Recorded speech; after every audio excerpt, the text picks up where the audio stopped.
I live just outside of Pittsburgh, in a quiet town where nothing big really ever happens. I'm 29, single, work in IT, and my biggest thrill used to be golf on the weekends with a few buddies. That was until last fall. So I've been browsing for a new set of clubs. Nothing fancy, just wanted something decent for under $1,000. I stumbled on this sketchy subreddit where someone mentioned a dark web marketplace that sells high-end sports gear dirt cheap. I know, dumb. I never mess with the dark web, but curiosity got the better of me. The site was bare bones, ugly black background, no branding, just categories.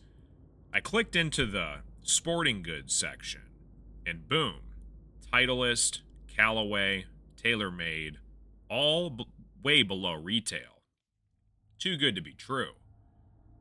I found a set of nearly mint Callaway Apex irons, the same model I'd been drooling over at Golf Galaxy. $250, Bitcoin only. Seller name was just For Reaper. The clubs arrived 5 days later in a plain brown box, no return address. Right away, something felt off. The grips were sticky, like someone had cleaned them with cheap detergent.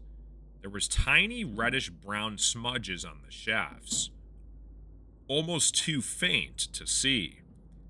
I figured it was rust or dirt.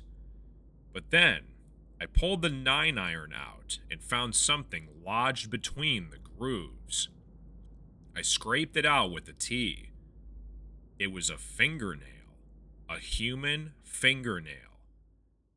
I dropped it. I told myself I was being dramatic. Maybe it was a factory defect. Maybe someone returned them after an accident. But something kept gnawing at me.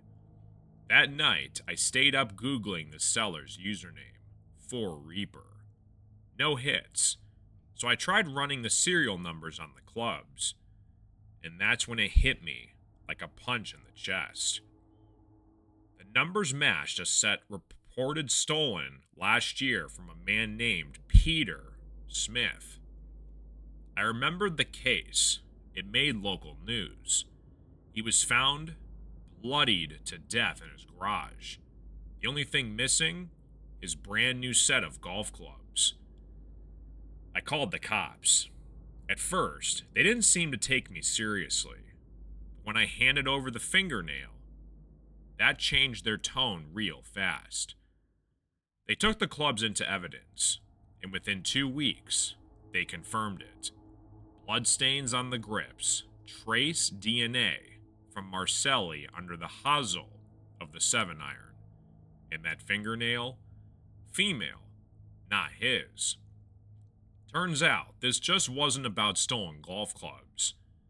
They dug deeper and connected the same seller to at least 4 other murders across different states. Each victim either a golfer or someone who'd recently posted clubs for sale online. The killer had a pattern: murder, take the clubs, clean them up just enough, then sell them on the dark web. Almost like trophies. The FBI stepped in.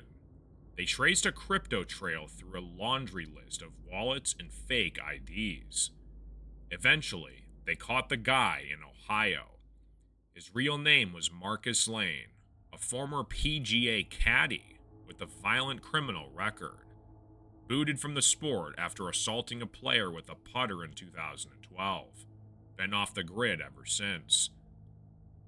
Marcus had a twisted obsession with cleansing the game of people he thought were undeserving. He believed he was some kind of gatekeeper, deciding who got to play.